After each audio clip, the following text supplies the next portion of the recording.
Okay, so here we return. Do you know what? I couldn't wait to get this thing started. So I'm going to try and get going with this. So the quicker I do it, the happier I'll be. This is going to be in a couple of segments, this video. So what I'm going to concentrate on at the moment is stripping this one down and drilling out the rivets, as I normally like to do. So we're just going to get the vise sorted out. Get the car into the vise, and then we'll proceed with drilling out the rivets.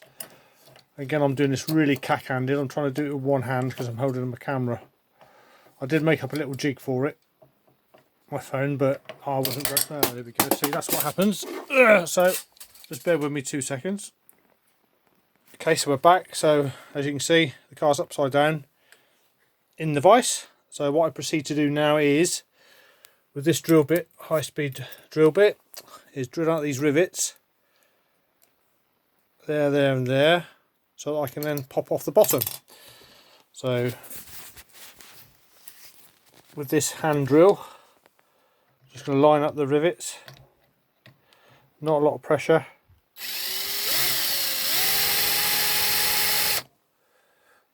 These are pretty soft alloy rivets, so it won't take a lot to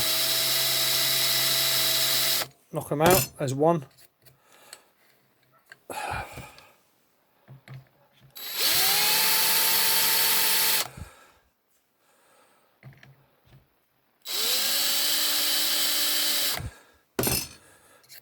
Looks like two.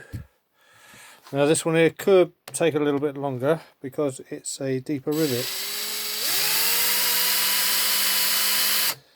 Now the original Matchbox alloy rivet posts were a lot harder, but for some reason when they started making them in Macau, to me the alloy seems a lot softer and more prone to damage. Whether or not they're skimping on something when they made the things, I don't know. Some sort of compound, I'm not sure how they manufacture it, but on these newer models the rivet posts are a lot easier to drill out.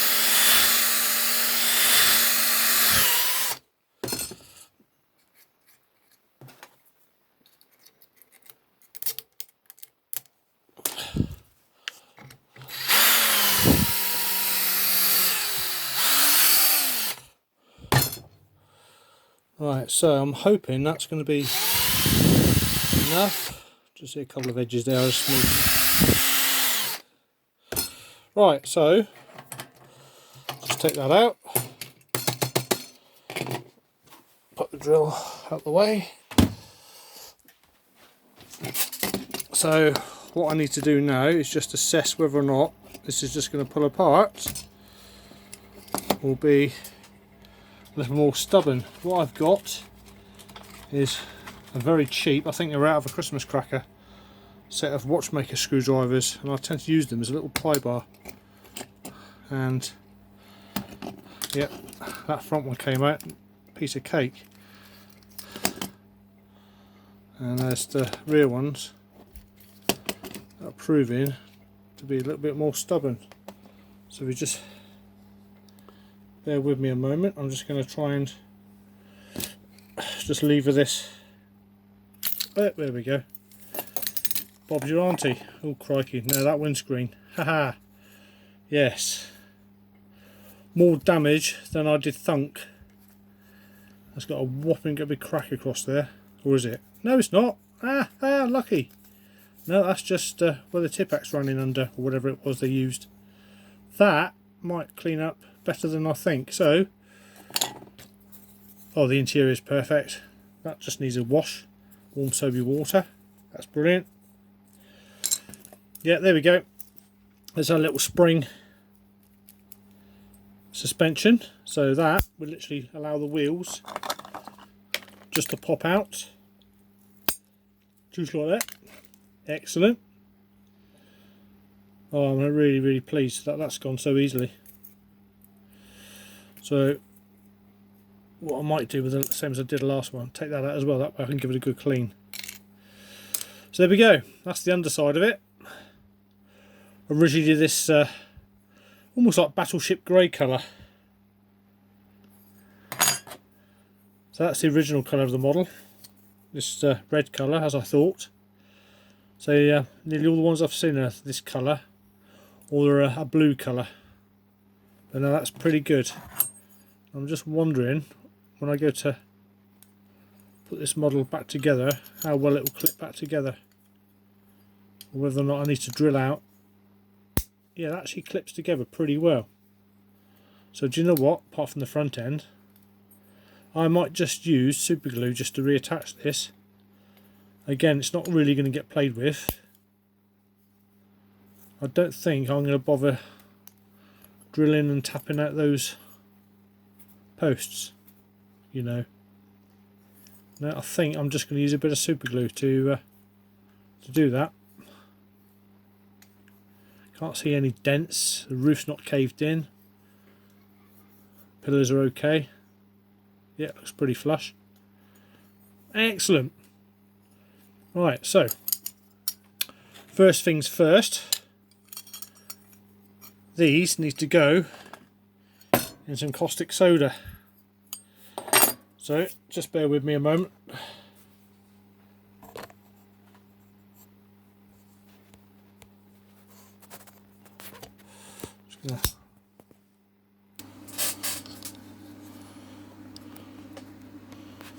Okay, just fixing my camera back up. There we go.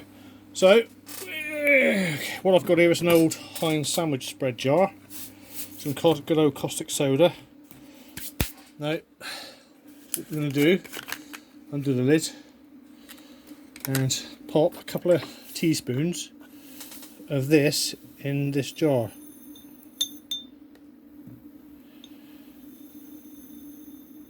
Won't need a lot more than that. Now that should have been a childproof lock. You needed to push down to undo it, but I didn't. It just undid. Oh, no, it works. Anyway, so that's that. Now, very carefully, what I'm going to do now is just get some boiling water and pour that into the jar. Now I'm going to do this outside, because what you don't want to do is pop it into a glass jar and then to have the glass jar shatter, which has happened before. Right, so the caustic soda is in the jar. I'm just going to dunk the models in the solution. Watch it fizz. There we go.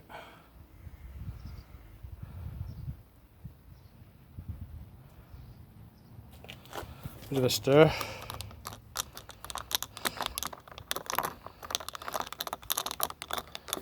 Old toothbrush is the best thing.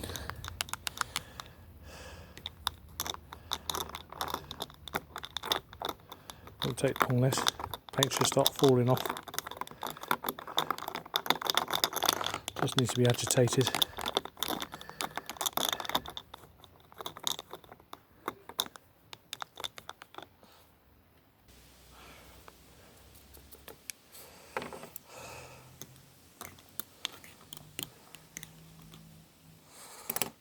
Right, just need to get hold of the models now. So I'll actually grab a. There we go.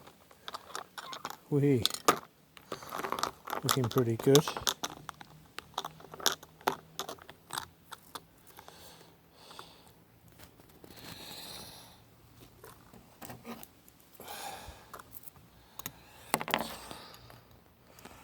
Yeah, paint's doing really well coming off. Yeah.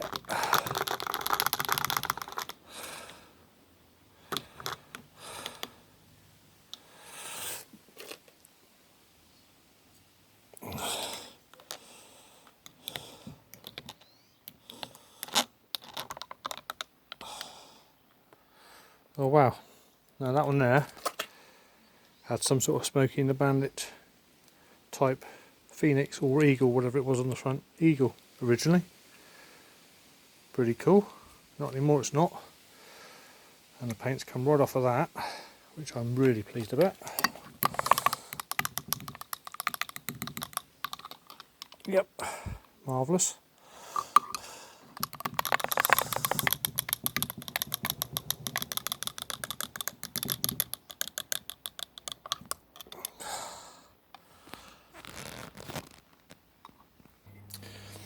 Right, so I've stripped the parts off, and very naughty boy. One thing you shouldn't take for granted is personal protective equipment.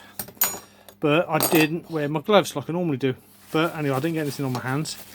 As you can see, the paint in that caustic soda has just dropped off.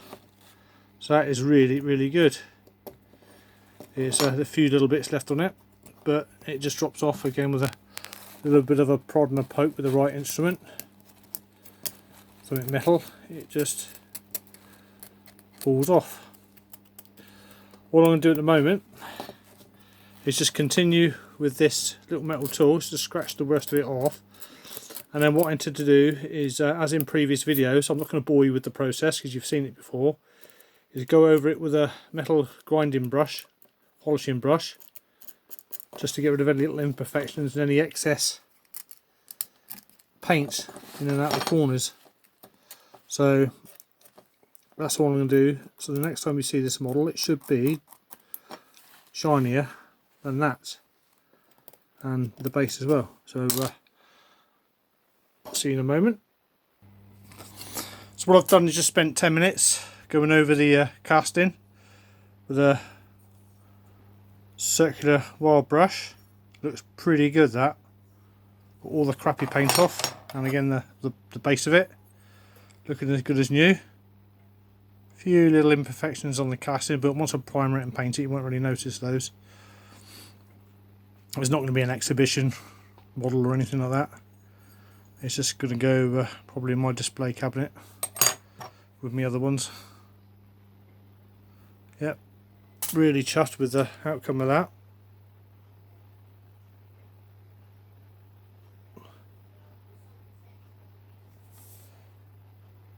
Brilliant. So that's all you need. Cheap little circular wire brush. Wear glasses because these little things, as you can see, fly off. There's gaps. If they get into your eye, they blimmin' hurt. So all I'm going to do now is just wash this off with warm soapy water, get rid of any excess caustic soda that might be in the card and the casting, and then prep it for a primer. So here we have the warm soapy water. It's just some normal washing up detergent in it. Just dunk those in, the windscreen and the plastic insert. Now somewhere I've got another brush just to give it a bit of a scrub-a-dub-dub, bit of a wash, get rid of any dust or stuff that gets in the model itself. Like a mustardy tan brown this was, maybe a bit darker than the mustardy colour, that's more yellow. Shouldn't look too bad with a black finish. Doesn't need a lot of washing. Put that over there to dry. Just give the casting a quick bit of a brush over. Get rid of any excess contamination of the metal. Oh my word! Oh, that has come up very shiny. Very, very shiny. That is looking rather good. I'll rinse it off in cold water in a minute as well. And again with the body, give it a bit of a wash. Because when I go and prime this, what I don't want is any excess chemicals adhering to the alloy, stopping the primer from laying down on the surface. Because it will just peel off and it just won't stick. So that's good. That's all that done. I will run it off in cold water in a moment as well. I'm just going to have a look at this transparency just to see if that warm water has loosened off. Oh, brilliant! Haha! Yes, whatever that white stuff was, paint or Tipex, whatever it was, is actually lifting off with that warm soapy water, literally warm. If you have it too hot, what it tends to do is start melting the plastic and warping it. Because as you know, when plastic gets soft, it bends. Now, that's coming off relatively easily. You can absolutely bet your bottom dollar but there's going to be a couple of bits that aren't going to want to budge. A fingernail is always useful for these things. You won't scratch a bit of plastic with your fingernail too much. So his toothbrush is doing really well actually, if shifting this. Goes to show, don't give up on a model until you try. This is doing really, really well. Apart from me getting the place covered in soapy water, that is coming off a treat compared to what it was looking like a moment ago. I think you'll agree. Do you know, I am really chuffed. Really, really chuffed with that. I don't think I'm even going to need to polish it with metal polish. This is actually doing it perfectly.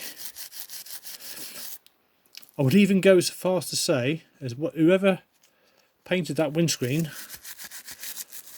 helped preserve it, stopped it from getting scratched too much. There. That is absolutely crazy, but it's done. So, I need to dry myself off now, covered in bloody soapy water.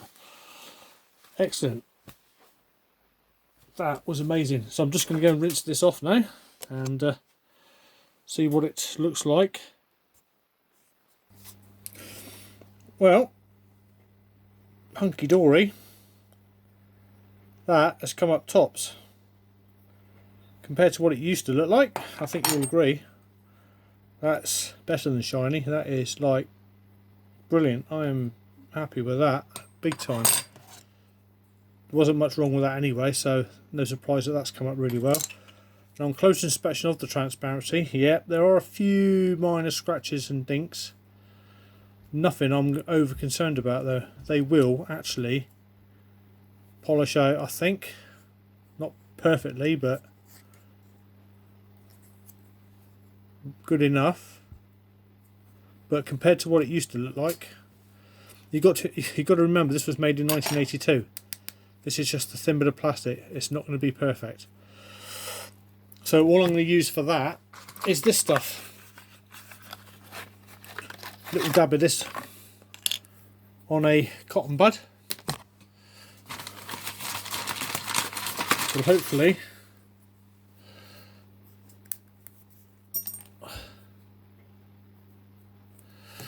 all you do with this stuff is literally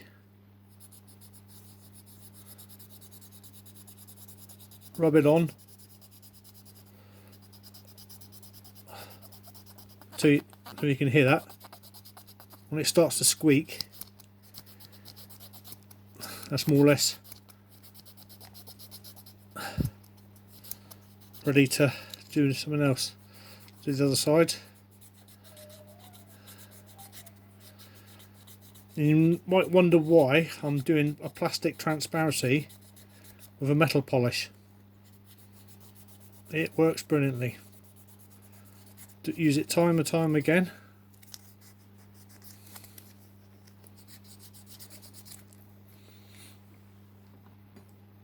A bit of water on there just to help it along.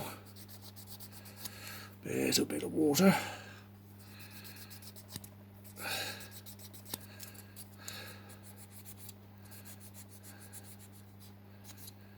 Now scratch the buggery on close inspection. So this is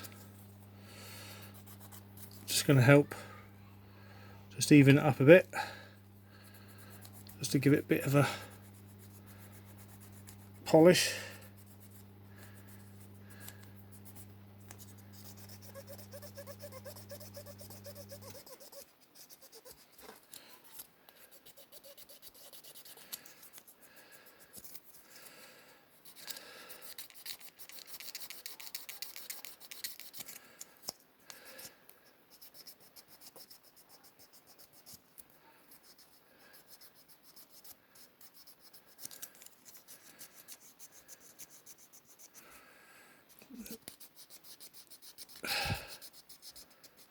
A little bit of pressure on the plastic, you don't want it breaking. Try and keep nice side to side strokes. So you don't want swirls all over it. Right, that is as good as it's going to get, I think. Any surface scratches have been smoothed down now pretty evenly. So again, just rinse this under some cold water, see how it's turned out.